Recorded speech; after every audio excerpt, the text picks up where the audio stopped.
This is what happens when you shadow a NATO red-handed. On May 29, 2025, early morning, the North Atlantic's but beneath that stillness, something tense is unfolding. Off the coast of the Outer Hebrides, a shadow moves. No public call sign. Just the cold echo of radar returns into familiar hull silhouette. Again, spots her first. Sleek, gray, and loitering just beyond the edge of British territorial waters. The Yuri Ivanov, a Russian spy ship. And job, electronic surveillance and signal interception. And she's not here for sightseeing. NATO's largest air defense drill, Formidable Shield. Now she's hanging around the UK's waters like she's waiting to pick up leftovers. But HMS Dragon isn't letting her out of her sight. Information Center, the mood shifts. This isn't a drill, except. And what happens next will show you just how seriously the UK takes intrusions. And the question is, how close did this Russian ship get before it was forced to leave? The Royal Navy didn't flinch. Ivanov was confirmed on radar. HMS Dragon adjusted course. Like a predator circling its prey. No alarms, no flashy maneuvers, just quiet tension. Inside the Combat Information Center, the operator's voice, surface contact, bearing 302, speed minimal, loitering pattern. Confirmed, non-NATO vessel. Sir nodded once. Everyone knew what that meant. The ship had been loitering for hours, barely moving the edge of the UK's exclusive economic zone. But the pattern was clear. This was surveillance.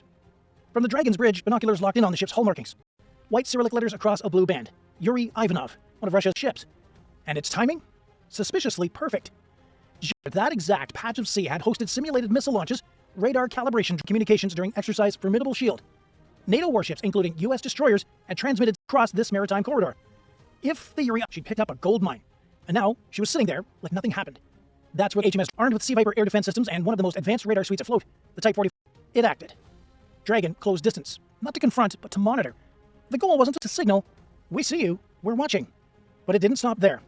At 09:15, did off Dragon's flight deck. Its mission was simple, aerial reconnaissance. From above, the Merlin began wide orbit around, scanning EM emissions, and listening for anything on deck. Electronic warfare teams fired up passive listening gear, radar. They were eavesdropping on the frequencies Yuri Ivanov might be using to beam data back home. Visual electromagnetic footprint, logged.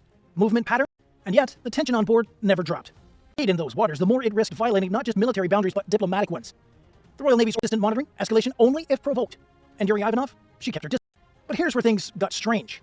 Despite the obvious surveillance, the Russian crew didn't respond to VHF hail. No navigational intentions shared, just silence. Was this a routine signal intelligence run, or something testing the UK's response time? HMS Dragon wasn't backing off. For over 24 hours, the destroyer maintained radar and visual move the Ivanov made, watched every turn of her propellers. And then, just as quietly as it had arrived, heading towards Arctic waters. No confrontation. Make no mistake, it wasn't a retreat. It was reconnaissance. And it left the Royal Navy asking itself, what exactly had the Yuri Ivanov recorded before slipping away? But she doesn't have to be. HMS Dragon is one of 6 Type 45 Daring-class destroyers. Fleet, purpose-built for air defense. Dragon's real superpower is making the sky a anyone with bad intentions.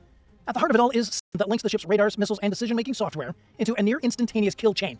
It uses the same ball atop the mast to track over 1,000 targets simultaneously, missiles to aircraft 250 miles away. Sea Viper launches Aster 15 and Aster 30 missiles, supersonic speeds. But HMS Dragon isn't just a floating missile battery. In recent upgrades, Dragon was fitted with electronics that can detect, disrupt, or deceive radar in communications encounter like this, where watching is more important than firing. Her crew? Specialists in navigation, weapon systems, and intelligence gathering. And when the Russian shipment knew their job. And then there's the wild card, the Merlin Mk2 helicopter. This isn't some... The Merlin is loaded with surface search radar, sonar buoys, electronic sensors, and even... When Dragon launched her bird that morning, it instantly expanded the ship's awareness radius by 100 miles. Put some tracking Yuri Ivanov. She was recording, analyzing, and the target wasn't just some rust bucket. Yuri Ivanov is the scalpel. She's an AGI vessel, Auxiliary General Intelligence, part of Russia, operated by the Russian Navy's main Directorate of Deep Sea Research, persistent data collection. The kind you don't see until it's too late. The Yuri Ivanov-class intelligence arrays, tools that can intercept radar pulses, radio chatter, satellite transmissions, and even encrypt. She doesn't need to enter restricted waters. She just needs to... And on May 29th, she got very close. Immediately raised red flags because of one critical detail. She arrived shortly after Formidable Shield, a massive NATO exercise involving live missiles. The exercise spanned UK, US, German, and Dutch operating sensitive technology. A SIGINT vessel loitering nearby? That's not a corporate intelligence harvest. The Yuri Ivanov is designed to sit just outside of everything. Radar waveforms, missile telemetry, encrypted signals bouncing between. If even a portion of that was captured, it could be reverse or spoof NATO systems in the future. So when HMS Dragon locked eyes with her, it wasn't just a polite maritime escort in motion. The encounter wasn't a shootout, it was a chess move, being watched. And somewhere in the middle, a silent war of signals and sensors. Ocean is where transatlantic fiber optic cables dive deep beneath the surface, carrying the majority and classified military data. It's also the maritime gateway to Faslane Naval Base, home of the UK's Tridents, the backbone of Britain's nuclear deterrent. Spy ship sitting just offshore. I think it's still routine. Timing even more alarming was that the Yuri Ivanov showed up immediately after Formidable Shield 2025.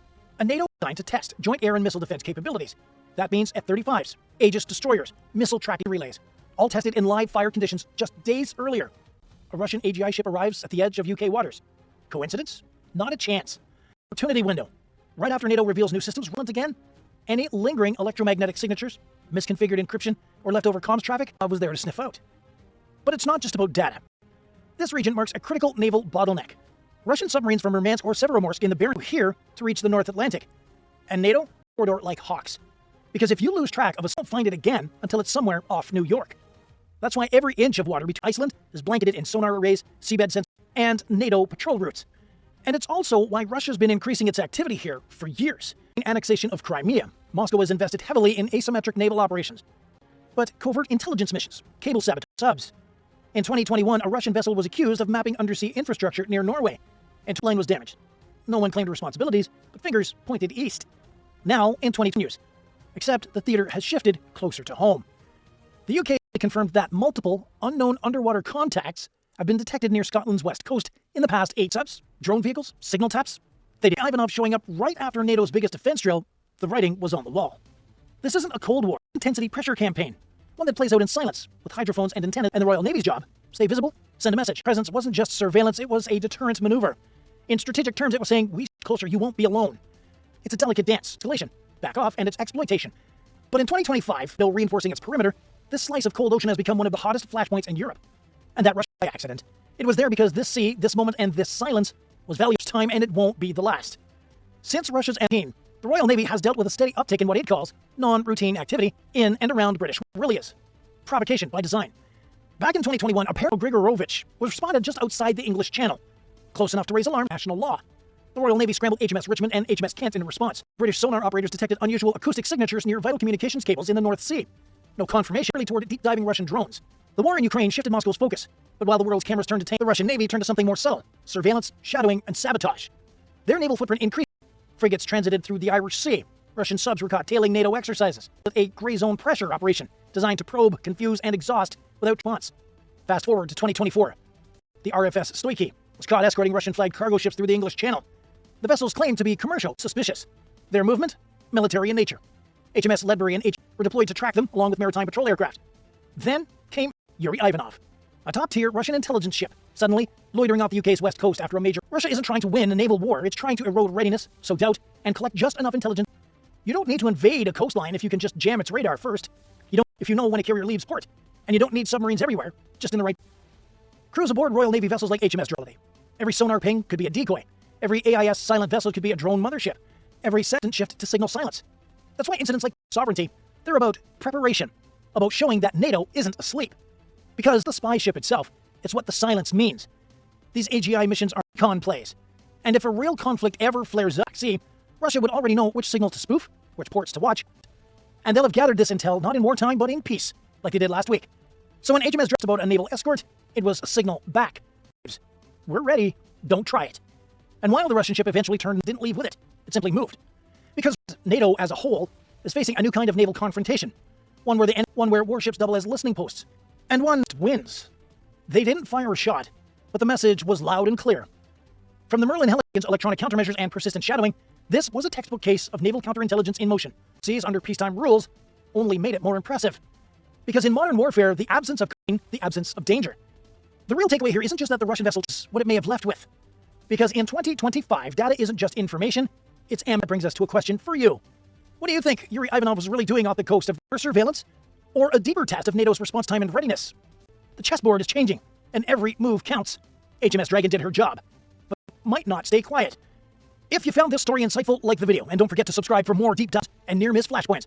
And if you want to go a step further and support the channel directly, join the fleet. Priority responses, and you help us bring more true maritime stories to the surface.